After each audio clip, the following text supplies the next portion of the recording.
இருக்கிறாங்க. இந்த வேதமுத்து நகருடைய நிலம்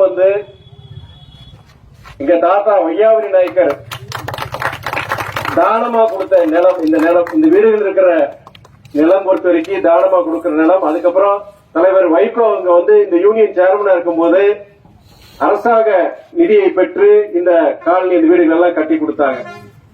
அது மாத்திரம் கிடையாது, இந்த பகுதியை சார்ந்த முன்னாள் ஒரு அமரர் ஐயா வேதமுத்து என்பவர் அவர் பேர்ல தான் இந்த நகருக்கே வேதமுத்து நகர் பேர் சொன்னாங்க. ஏன்னா இன்னைக்கு சின்ன பிள்ளைங்க இளவட்ட பசங்களுக்கு தெரியாது இந்த ஊர் எப்படி உருவாச்சுங்கிறது.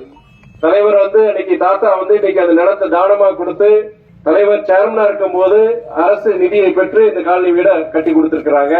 அது மாத்திரமில்ல, காலங்காலமா இந்த பகுதியை சார்ந்த இந்த குடும்பங்கள் ஏதாவது பிரச்சனை உதவினா முதல்ல அந்த உதவிக்கரம் எங்கிருந்து வருதா நம்ம தலைவர் வைகோ வீடுங்கிறது எல்லாருக்கும் தெரியும்.